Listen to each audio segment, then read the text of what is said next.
आज की इस वीडियो में हम डिस्कस करने जा रहे हैं road map for your entire session, जो कि अगस्त से स्टार्ट होके मई तक का पूरा एक आपके पास रोड मैप है। तो बहुत सारे बच्चे डिमांड कर रहे थे दीदी हमने अभी जस्ट स्टार्ट किया है प्रिपरेशन, तो आप हमें बता दो अगस्त से कैसे करना है कि हमारा सिलेबस भी कंप्लीट हो जाए, प्लस हमारी रिविजन भी हो जाए और हम अच्छे से सारी चीज़ें कवर करके टेस्ट के साथ ये एंट्रेंस एग्जाम दे सकें। ठीक है, आज के इस वीडियो में हम डेफिनेटली ये डिस्कस करने वाले हैं। वीडियो को एंड तक जरूर देखना, तुम्हारे लिए डेफिनेटली हेल्पफुल और वर्थ इट होगा।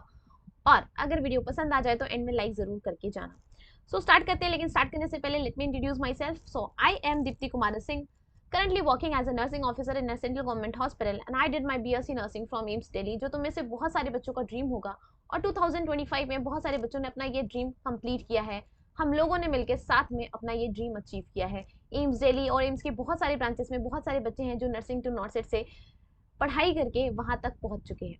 तो इस साल तुम लोगों को भी प्रॉमिस करना पड़ेगा कि अगर तुम मेरे साथ ये जर्नी स्टार्ट कर रहे हो तो तुम लोग भी नेक्स्ट ईयर एम्स के अंदर जाके अपनी इस ड्रीम को कंप्लीट करोगे। ठीक है, स्टार्ट करते हैं। आज का सबसे नंबर 1 है टाइम शेड्यूल। तो टाइम शेड्यूल में मैंने क्या करा है, एग्जाम आपका जून में है, एंड जून में भी अगर मैं तुम लोगों को प्रिसाइसली बताऊं तो 28 जून को आपका एग्जाम है एम्स बीएससी नर्सिंग का। अब क्या बात है कि ये जो 28 जून है दैट इज वेरी टेंटेटिव, तो इसमें डेट का चेंजेस हो सकता है। ठीक है, लेकिन मोस्ट प्रोबेबली एग्जाम आपका जून में ही होने वाला है। अगर मैं आज से स्टार्ट करूँ, आज अगर मैं अगस्त से स्टार्ट करूँ, तो I have divided this complete session into 3 phases. एक है मेरा अगस्त से दिसंबर तक, एक है मेरा जनवरी से मार्च तक, और एक है मेरा अप्रैल से मई तक। अब देखो, मैंने अपने सारे बच्चों को टारगेट दिया है कि 31 दिसंबर तक हम लोगों को क्या करना है, सिलेबस खत्म करना है। एंड ये टारगेट हमारा जुलाई से स्टार्ट हो चुका है। अब तुम एक महीने डिले होती है, यानी कि तुम अगस्त से स्टार्ट कर रहे हो, तुम्हें दिसंबर तक अपना अगर सिलेबस कंप्लीट करना है। अब मैं तुम लोगों को, क्योंकि तुम अगस्त से स्टार्ट कर रहे हो, तो मैं तुम लोगों को थोड़ी सी छूट दे सकती हूँ, और इसमें मैं तुम लोगों को 15 जनवरी तक का टाइम दे सकती हूँ। ठीक है, तो जितने भी बच्चे अगस्त से स्टार्ट कर रहे हैं, सो यू हैव 15 जनवरी तक का टाइम, जिसमें तुम लोगों को अपना एक बार सिलेबस मोटा मोटी 70-80% खत्म कर ही लेना है। नाउ सबसे मोस्ट इंपॉर्टेंट थिंग, जितने भी बच्चे मेरी इस वीडियो को देख रहे हैं, जितने भी बच्चे एग्जाम को क्रैक करना चाहते हैं, जितने भी बच्चे एम्स 2026 को किसी भी हाल में क्रैक करके अपना एडमिशन लेना ही चाहते हैं, उनसे बहुत सारे ड्रॉप्स हो चुके हैं ऑलरेडी। मुझे तुम लोगों का एक सिंपल सा प्रॉमिस चाहिए इस कमेंट सेक्शन के अंदर। तुम्हें मुझे ये प्रॉमिस करना है कि तुम इस जर्नी के लिए बिल्कुल सीरियस रहोगे। कंसिस्टेंसी और डेडिकेशन, ये 2 वर्ड जो मैं बता रही हूँ तुम लोगों को, ये सिर्फ वर्ड नहीं है, ये बहुत इंपॉर्टेंट है, और ये प्रिपरेशन के टाइम पे तुम्हें खुद दिखेगा। तो तुम मुझे आज प्रॉमिस करोगी कि आज डे 1 है मेरा, और इस डे 1 से लेके एंड डेट है जिस दिन मेरा एग्जाम नहीं हो जाता, तब तक दीदी मैं आपसे प्रॉमिस करती हूँ कि मैं कंसिस्टेंट रहूंगी। मैं कंप्लीट वो कोशिश करूंगी, मैं वो सारे एफर्ट्स लगाऊंगी जिसकी वजह से मेरा ये एंट्रेंस एग्जाम क्रैक हो सकता है। सारे बच्चे मुझे कमेंट सेक्शन में प्रॉमिस करेंगे, क्योंकि अगर तुमने ये चीज प्रॉमिस नहीं की ना, तो भाई तुम्हारा कुछ नहीं हो सकता। और अगर मैं दूसरी शब्दों में बताऊं तो बहुत सारे लोग कसम खाते हैं, तो मैं तुम्हें कसम भी खाने के लिए कह रही हूँ कि कसम खाओ। तुम्हारा जो सबसे फेवरेट इंसान है, जो तुम्हें सबसे लविंग इंसान है ना, उसकी कसम खा के तुम कमेंट सेक्शन में बोलो कि आज से मैं ये बिल्कुल पढ़ाई स्टार्ट कर रही हूँ। आज मेरा 1 अगस्त है, और आज 1 अगस्त से लेके अगले जब तक जून में मेरा एग्जाम नहीं हो जाता, उस दिन तक मैं बिल्कुल हार्ड वर्क दिखाऊंगी, मैं पूरी कंसिस्टेंसी दिखाऊंगी, पूरी डेडिकेशन दिखाऊंगी, और इस एग्जाम को किसी भी हाल में क्रैक करके रहूंगी। लेकिन अगर तुम मुझे ये प्रॉमिस नहीं कर सकते ना, तुम्हें कोई भी रीजन आ रहा है तुम्हारे माइंड में कि मेरे साथ ये हो सकता है, वो हो सकता है, मैं ऐसे कर सकता हूँ, वैसे कर सकता हूँ, अगर तुम्हें कोई भी ऐसी चीज आ रही है, तो प्लीज इस वीडियो को यहीं लीव करो और तुम अपने घर चले जाओ। मैं सीरियस बता रही हूँ, इस वीडियो को देखने वाला बच्चा सिर्फ देखने के लिए वीडियो नहीं बनाई है मैंने, ये वीडियो इसलिए बना रही हूँ क्योंकि तुम इस चीज को फॉलो करो। और अगर तुम इस चीज को फॉलो नहीं कर पा रहे हो ना, तो डेफिनेटली फिर इस वीडियो को देख के तुम टाइम वेस्ट भी मत करो, मैं बता रही हूँ पहले। क्यों ही थोड़ा सा भी, ये तुम जो 10 मिनट का अगला टाइम दे रहे हो, वो भी तुम्हें देने की क्या जरूरत है। ओके, अगस्त से लेके दिसंबर, अगस्त से लेके मैं तुम्हें बताऊं, तुम 15 जनवरी तक अब तुम लोगों को मैंने ये टाइम दे दिया है कि तुम अपना मोटा मोटी यहाँ पे सिलेबस फिनिश करोगे। देन जैन से मार्च हम अपना सेकंड टाइम सिलेबस फिनिश कर रहे होंगे, और अप्रैल में एक बार रिवीजन, देन आपकी मई में दूसरी बार रिवीजन चल रही होगी। ठीक है, अब स्टार्ट करते हैं अगस्त से दिसंबर का जो फेज है, उसमें हम लोगों को क्या करना है, एक बार अपना सिलेबस खत्म करना है। अब बहुत सारे बच्चे इस चीज को लेके बहुत ज्यादा कंफ्यूज होंगे कि दीदी दिसंबर तक ही सिलेबस क्यों खत्म कर देना है हम लोगों को, एग्जाम तो हमारा जून में है, और अगर हम नीट की बात करें तो नीट का एग्जाम मई में है, तो क्यों हम लोगों को दिसंबर तक सिलेबस खत्म करना है। मैं तुम्हें बता रही हूँ, ये सिलेबस तुम लोगों को दिसंबर, या फिर मैंने जो तुम लोगों को 15 जैन का टाइम दिया है, ये तुम्हें क्यों खत्म करना है, क्योंकि I want maximum time for revision, and this is the best strategy. कोई तुम्हें नहीं बताएगा, सब जगह जहां पे भी तुम बात करोगे, सब लोग यही कहेंगे कि जब तक एग्जाम होगा तब तक हमारा सिलेबस खत्म हो जाएगा। मैंने बहुत सारे लोगों से सुन लिया है, I am talking about nursing. बहुत सारे बच्चों ने बोला कि दीदी वो जो फलाना बैच है, वो जो बड़े बड़े बैचेस हैं, जो बड़े बड़े लोगों के बैचेस हैं, उन लोगों ने हमें बोला है कि जब तक एग्जाम हो जाएगा ना तब तक आपका सिलेबस खत्म हो जाएगा। लेकिन दीदी आप क्यों कह रहे हो? तो मैं इसलिए कह रही हूँ ना कि हम लोगों को सिलेबस जो है 31 दिसंबर या 15 जनवरी तक खत्म करना है, क्योंकि मैं उसके बाद का टाइम चाहती हूँ सिर्फ और सिर्फ रिविजन का। तुम्हें पता है किसी भी एंट्रेंस एग्जाम को क्रैक नहीं कर पाने में और कर पाने में सिर्फ एक ही चीज है जो सपोर्ट करती है, दैट इज रिविजन। तो मैं बायो की ऐसी चीजें हैं, लाइक से कि आज हमने पढ़ा एनिमल किंगडम, ठीक है, मुझे सारे एग्जांपल्स याद हो जाए, मुझे बड़ा मस्त लग रहा है कि मुझे मकाका को ये कहते हैं, मुझे ये होता है, ठीक है, मैंने देख लिया है साइक्लोस्टोमेटा के अंदर ये फीचर्स है, मुझे सब कुछ याद हो गया। After just 1 week if I will ask a single question, तुम्हें कुछ नहीं याद होगा अगर तुमने उसकी रिविजन नहीं की है। तो इसीलिए रिवीजन बहुत जरूरी है। अगर तुम एक बार सिलेबस खत्म कर लेते हो ना तो तुम्हें बहुत सारी चीजें आ चुकी होंगी, अब तुम्हें उसी चीज को बार बार बार बार बार बार पढ़ना है, और तब तक पढ़ना है जब वो तब तक तुम्हारे दिमाग में बिल्कुल फिट ना हो जाए। तो उसके लिए ही मैंने इसको 3 फेजेस में डिवाइड कर रखा है। तो मेरा जो संकल्प बैच है, तुम लोगों को पता है वी हैव आवर संकल्प बैच 2026 के लिए ऑलरेडी लॉन्च हो चुका है, और उसमें क्लासेस भी ऑलरेडी स्टार्ट हो चुकी हैं। एंड हमारा टारगेट है 31 दिसंबर तक हमें कैसे भी करके अपना सिलेबस को खत्म करना है। फिजिक्स, केमिस्ट्री, बायो, सिर्फ 3 सब्जेक्ट्स की बात कर रही हूँ, बाकी जीके है, इंग्लिश है, नर्सिंग एप्टीट्यूड है, वो सब हम जैन से स्टार्ट करेंगे। लेकिन टिल 2025 दिसंबर तक हम लोगों को अपना पीसीबी का जो सिलेबस है वो एक बार फिनिश कर लेना है मोटा मोटी।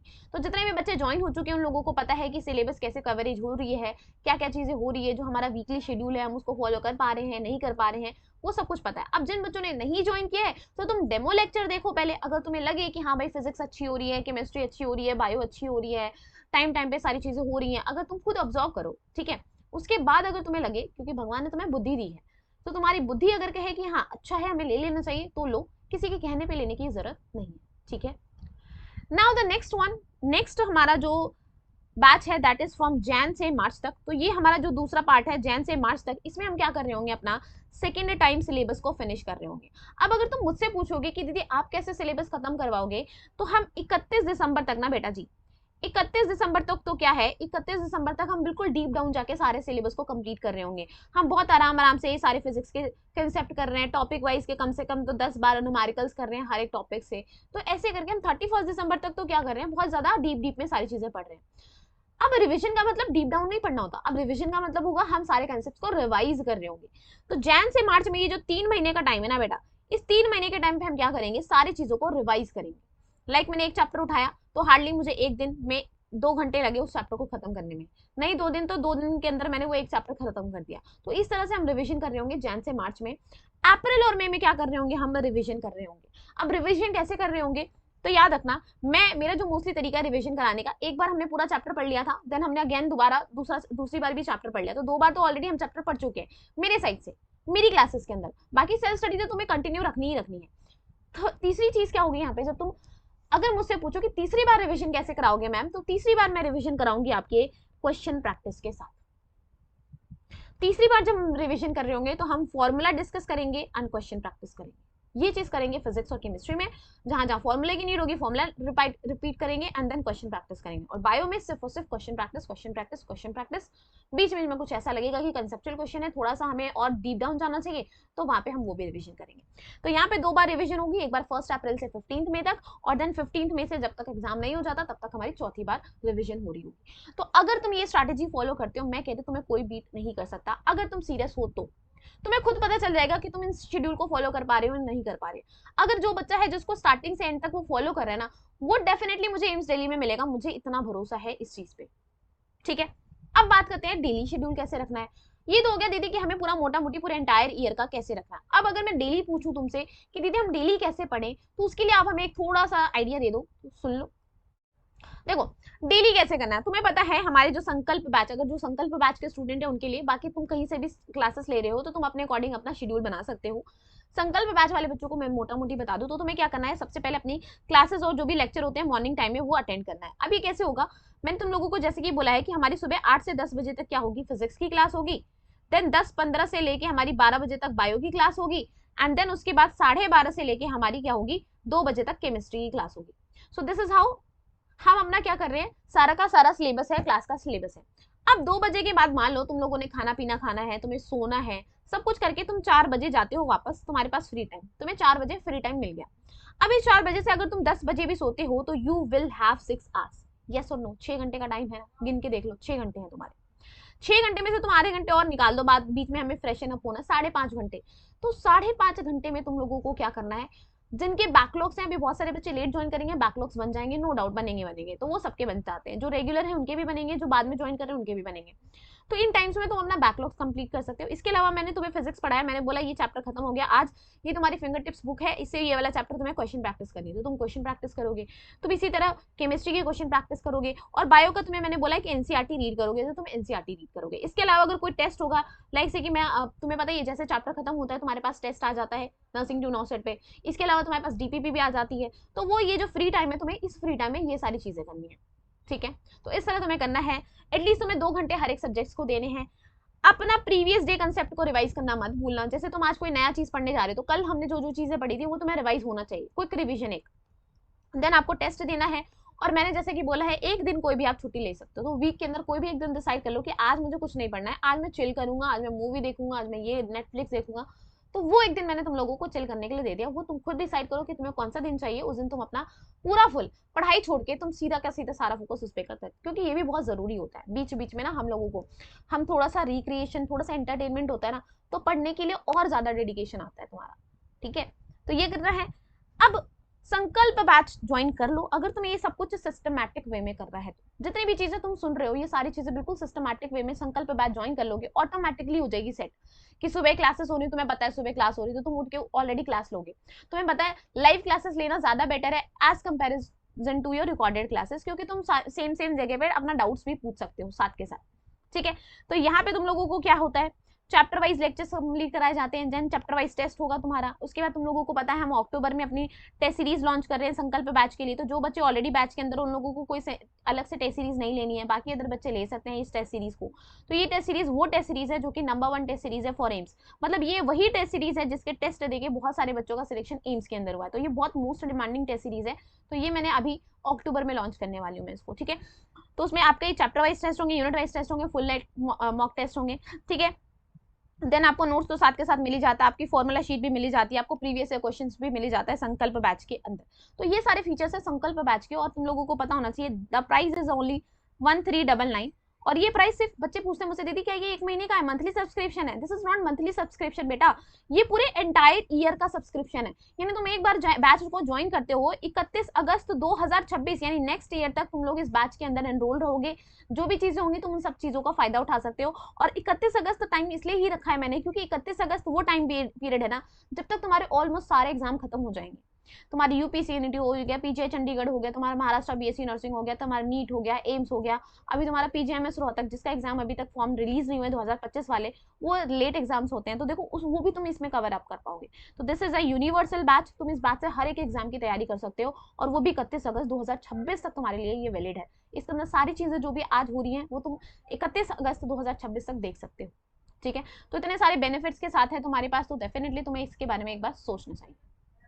ओके सो स्टार्ट करते हैं सबसे वाल चैप्टर वाइज। तो बायोलॉजी में सबसे पहले क्या करना है, तुम लोगों को पता है हमारे पहले लेक्चर अटेंड करते हो तुम, और ये काम मैंने तुम्हें दिया था कि एनसीईआरटी रीड करना है, लेकिन ये काम भी मैं ही कर रही हूँ तुम लोगों के लिए संकल्प बैच में। तो हम क्या करते हैं, पहले हम नोट्स को पढ़ते हैं, देन हम एनसीईआरटी की लाइन टू लाइन रीडिंग करते हैं। उसके अलावा अगर कोई भी एक्स्ट्रा पॉइंट तुम्हें लगे कि तुम्हें क्लास के अंदर कुछ एक्स्ट्रा बताया गया जो एनसीईआरटी में नहीं था, या कुछ अपनी लैंग्वेज में तुम्हें लिखना है, तो तुम वहीं अपने बुक के ऊपर लिखोगे। मैंने बोला कोई सेपरेट नोट नहीं बनाना है आपको, बायो के लिए आपकी एनसीईआरटी ही आपकी नोट्स है, तो जो भी तुम्हें एक्स्ट्रा लग रहा है वो सब तुम कहाँ लिखोगे, अपनी एनसीईआरटी के साइड में लिख लोगे, ठीक है। ट्राई करो कि जो भी चीज हो ना वो तुम विजुअलाइज करो कि ये चीज ऐसे होती है, अच्छा उसका पिक्टोरियल फॉर्म में याद करने की कोशिश करो, ज्यादा अच्छे से याद होगा। जो तुम्हारी एनसीईआरटी वही तुम्हारे नोट्स है, कोई अलग से तुम्हारे नोट्स नहीं बनाने हैं। एमसीक्यूज को सॉल्व करना है, चैप्टर वाइज टेस्ट जो हमारे पास जो भी आता है, लेकिन सारी चीजें स्टार्ट करने से पहले एक चीज कर लेना कि अपने प्रीवियस ईयर क्वेश्चंस को एक बार एनालाइज कर लो, कि तुम्हें पता चल जाए कि भैया कि किस टाइप के क्वेश्चंस आते हैं, ठीक है। अब बात करते हैं बायोलॉजी का शेड्यूल कैसे रहने वाला है। तो हम क्या करेंगे, मिड अक्टूबर तक अपना 11th फिनिश कर लेंगे कंप्लीटली, एंड उसके बाद से दिसंबर तक हम अपना 12th फिनिश कर लेंगे। बाकी तुम लोगों को पता है मैंने पूरा का पूरा 31 दिसंबर तक का शेड्यूल तुम लोगों के साथ शेयर कर रखा है। बायो, फिजिक्स एंड केमिस्ट्री का। तो आप उस हिसाब से देख सकते हैं कि कब तक हमारा कौन कौन सा सिलेबस फिनिश हो जाएगा। रिवीजन की बात करें तो हम जैन से मार्च में एक बार रिवीजन करेंगे, अप्रैल से 15 मई तक सेकंड टाइम रिवीजन करेंगे एंड 15 मई से एग्जाम तक थर्ड टाइम रिवीजन करेंगे। तुमसे फिजिक्स के बारे में बात करूं तो सेम वही चीज करनी है, लेक्चर अटेंड करना है। देखो नोट्स तो मैं भी तुम्हें अपने हैंड रिटन प्रोवाइड करूंगी, अगर तुम्हें चाहिए कि तुम अपने खुद की लैंग्वेज में बनाओ तो तुम खुद का भी नोट्स बना सकते हो। फॉर्मूला शीट हर एक चैप्टर की बननी चाहिए तुम लोगों की, ऑलरेडी मैंने बना रखी है कंप्लीट पूरा 11-12 का, वो मैं तुम्हें प्रोवाइड कर ही रखा है बैच के अंदर। बाकी तुम लोगों को खुद से भी अपनी बनानी है, क्वेश्चन प्रैक्टिस करनी है, ये सबसे ज्यादा इंपॉर्टेंट है। ये तो मैं क्लासेस के अंदर करवाती हूँ, बट तुम्हें भी खुद से क्वेश्चन प्रैक्टिस करनी है, देन चैप्टर वाइज टेस्ट देना और प्रीवियस ईयर क्वेश्चंस को एनालाइज करना है। और अगर हम बात करें तो दिसंबर तक हमारे 11th और 12th फिनिश हो जाएगा। 2 महीने में मोस्टली हम हार्डली क्या कर लेंगे अपना, 2-2.5 महीने में 11th खत्म कर लेंगे, देन हम 3 महीने में अपना अक्टूबर दिसंबर में 12th फिनिश कर लेंगे। तो सारे कंसेप्ट क्लियर करना बहुत जरूरी है। देखो फिजिक्स ना एक ऐसा सब्जेक्ट है जो तुम्हारा सिलेक्शन इंश्योर कराता है। एक बच्चा जिसका सिलेक्शन हो गया, जिसका नहीं हुआ ना, उसकी फिजिक्स के ऊपर मैटर करता है, ठीक है। तो मैं बायो और केमिस्ट्री, देखो यहाँ पे नीट नहीं है, नीट में क्या होता है बायो के मैक्सिमम क्वेश्चंस आते हैं, यहाँ क्या होता है तीनों की इक्वल वेटेज होती है, तो तुम्हें यहाँ तीनों पे इक्वल फोकस करना है। अब तुम्हें बायो और केमिस्ट्री आ गई लेकिन फिजिक्स नहीं आई तो तुम्हारा सिलेक्शन रुक जाएगा। तो केमिस्ट्री के साथ साथ तुम्हें यहाँ पे फिजिक्स भी आनी चाहिए। और तुम्हें पता है जितने बच्चे मेरे से क्लास अटेंड कर चुके हैं, हम बिल्कुल बेसिक से स्टार्ट करते हैं, हम बिल्कुल बेसिक से चैप्टर स्टार्ट करेंगे और जितने भी कॉम्प्लेक्स क्वेश्चन है वो भी बहुत स्मूथली कर लेते हैं। क्लास के अंदर बच्चे ऐसे करते हैं कि दीदी नीट के प्रीवियस क्वेश्चन इतनी आसानी से सॉल्व हो रहे हैं। हाँ बिल्कुल आसानी से सॉल्व हो जाते हैं, हम क्लास के अंदर नीट के PYQs भी करते हैं। फिजिक्स की बात कर रही हूँ मैं, बायो में तो हम करते ही हैं, बायो में तो तुम्हें पता है इजी होता है नीट के प्रीवियस ईयर क्वेश्चंस भी, बट फिजिक्स के लिए तो मुश्किल होते हैं ना, लेकिन फिजिक्स में भी हम इजीली बिल्कुल सॉल्व कर लेते हैं सारे क्वेश्चंस को। एंड ये बच्चों का फीडबैक, बाकी तुम भी अटेंड करके देख सकते हो, तुम्हें यहाँ पे पता चल जाएगा। अब बात करते हैं अपना last subject that is chemistry. तो केमिस्ट्री में ज्यादा दिमाग लगाने की जरूरत है नहीं तुम लोगों को, क्यों? क्योंकि हमारे पास 3 बेसिकली केमिस्ट्री के पोर्शंस है, फिजिकल, इनऑर्गेनिक एंड ऑर्गेनिक। तुम्हें पता है तुम्हारी टीचर तुम्हें बहुत अच्छे से हर एक चीजों को पढ़ाती है एंड बहुत सारे बच्चों ने बहुत सारा पॉजिटिव फीडबैक दिया केमिस्ट्री के लिए। तो फिजिकल के लिए मैं तुम्हें 2 महीने का टाइम दे रही हूँ, इनऑर्गेनिक के लिए 1.5 से 2 महीने का टाइम और ऑर्गेनिक के लिए 2.5 से 2 महीने, 2 से 2.5 महीने का टाइम। तो फिजिकल, क्योंकि तुम्हें पता है फिजिकल में मोस्टली क्या होता है, न्यूमेरिकल फॉर्मेट ही होता है, आपके पास फॉर्मूले होते हैं, आपको सॉल्व करना होता है, थोड़े बहुत कॉन्सेप्चुअल क्वेश्चंस होते हैं। तो फिजिकल जैसे तुम फिजिक्स कर रहे हो सिमिलर वे में तुम्हें फिजिकल को ट्रीट करना है। इनऑर्गेनिक की बात करूँ तो यहाँ पे कंसेप्ट बहुत सारे होते हैं, पॉइंट्स बहुत सारे होते हैं जो तुम्हें याद करना होता है, तो ये बिल्कुल बायोलॉजी की तरह तुम्हें यहाँ पे याद करना है। और लास्टली तुम्हें ऑर्गेनिक की बात करो तो ऑर्गेनिक में कुछ कुछ ऐसी चीजें हैं जो बिल्कुल हमेशा ही आती है, लाइक तुम्हारे रिएजेंट्स पे क्वेश्चन आएगा, तुम्हें IUPAC आएगा, तुमसे नेम रिएक्शंस डायरेक्ट पूछे जाएंगे। तो ये ऐसी क्वेश्चंस है ऑर्गेनिक के अंदर जो बहुत इजी क्वेश्चंस है। तो तुम्हें ऑर्गेनिक के बिल्कुल बेसिक से स्टार्ट करना है, GOC से स्टार्ट करोगे और फिर कॉम्प्लेक्स। तो ये इस अगर तुमने संकल्प बैच ज्वाइन कर रखा है तो तुम्हें किसी भी चीज की बिल्कुल भी चिंता लेने की जरूरत नहीं है, आराम से तुम्हारा सारी चीज क्लियर आउट होगा, ठीक है। Okay, so chapter wise test देना और प्रीवियस ईयर क्वेश्चन देने, जो तुम लोगों को 2022 से लेके 2025 तक के सारे प्रीवियस ईयर क्वेश्चन तुम्हें नर्सिंग टू नॉसेट में मिल जाएंगे, ठीक है। ओके, सो अभी कुछ बच्चे होंगे बोलेंगे दीदी फिजिक्स केमिस्ट्री बायो ही तो है, मैंने नीट का जो बैच ज्वाइन कर रखा है मैं वहीं से तैयारी कर सकता हूँ, तो मैं उसके लिए बिल्कुल बोलूंगी हाँ कर सकते हो, बिल्कुल डेफिनेटली कर सकते हो, ठीक है। अब आता है चौथा सब्जेक्ट, जैसे कि हम बात कर रहे हैं किसकी, अपने जीके की। तो जनरल नॉलेज आपके एम्स में क्वेश्चन पूछा जाता है, एम्स BSc नर्सिंग में, पैरामेडिकल में वो भी नहीं पूछा जाता है। तो तुम्हें कुछ भी नहीं करना है, सिर्फ अपना संकल्प बैच ज्वाइन कर लेना है, that's it for GK. GK के लिए बिल्कुल तसल्ली रख लो, जीके में चाहे जीके आए चाहे रीजनिंग आए। देखो पिछले साल क्या हुआ था, ये 2025 में रीजनिंग बिल्कुल नहीं आई थी, सिर्फ जीके आया था। लास्ट ईयर क्या हुआ था, रीजनिंग आई थी, जीके के 2-3 क्वेश्चन आए थे। तो हम ऐसा नहीं करेंगे कि हम इस बार अगर जीके आया लास्ट ईयर तो इस बार भी जीके ही आएगा, ये सोच के सिर्फ जीके ही पढ़ेंगे, नहीं, हम दोनों चीजें पढ़ेंगे, ठीक है। तो हम जीके भी पढ़ेंगे और रीजनिंग दोनों चीजें पढ़ेंगे। क्लासेस कब स्टार्ट हो रही है, जनवरी से स्टार्ट हो रही है और टारगेट है हमारा 10 में से 10 लाने का, इवन नॉट 10 में से 10, 100 में से 100 लाने का हमारा टारगेट है, ठीक है। सो इससे पहले मैंने आपको एम्स BSc नर्सिंग के बारे में कंप्लीट डिटेल्स जो है वो सारी प्रोवाइड कर रखी है कि क्या एलिजिबिलिटी क्राइटेरिया, कितने मार्क्स चाहिए होते हैं तुम लोगों को, एग्जाम कब होता है, नेगेटिव मार्किंग एग्जाम कितने क्वेश्चंस होते हैं, टाइम कितना मिलता है, ये सब कुछ मैं तुम लोगों को पहले एक्सप्लेन कर चुकी हूँ इस वीडियो के अंदर, तो आप वो वीडियो जाके देख सकते हैं अगर किसी को भी डाउट है। अब ये दूसरी वीडियो है आपकी जिसमें हमने रोड मैप डिस्कस कर लिया है कि किस तरह से तुम्हें पूरे एंटायर ईयर का और प्लस तुम लोग को किस तरह से अपना डेली शेड्यूल बना के रखना है, ठीक है। अब अगर तुम्हें कोई नेक्स्ट वीडियो चाहिए related to your strategy videos, कुछ भी ऐसा चीज चाहिए कि हमें फिजिक्स केमिस्ट्री बायो कैसे करना है, तो तुम कमेंट सेक्शन में डेफिनेटली बता सकते हो। आई होप तुम लोगों को ये वीडियो पसंद आई हो, और अगर पसंद आई हो तो लाइक जरूर करके जाना, एंड प्लीज जिन लोगों ने चैनल सब्सक्राइब नहीं किया कर लेना बेटा जी, क्योंकि रिगार्डिंग एम्स और any other state BSc nursing entrance exam सारी अप टू डेट इन्फॉर्मेशन और वो बिल्कुल ऑथेंटिक और एक्यूरेट यही मिलती है, ठीक है। तुमने कभी आज तक का मेरा रिकॉर्ड है, कभी भी हमने अपने थंबनेल को ऐसा क्रिंज नहीं बनाया कि तुम आके क्लिक बेट करो और अंदर कुछ और मिले, जो बाहर है वही अंदर है, जो रियल में न्यूज होगी वही थंबनेल पे दिखेगा, अदरवाइज कुछ नहीं दिखेगा ऐसा, ठीक है। Okay, bye bye, take care and all the very best, keep working hard. सबसे ज्यादा इंपॉर्टेंट यही है, कंसिस्टेंसी और डेडिकेशन मेंटेन करके रखना है, और सीरियसनेस के साथ पढ़ाई करोगे कोई भी एग्जाम क्रैक कर सकते हो। ठीक है जी, बाय बाय, टेक केयर।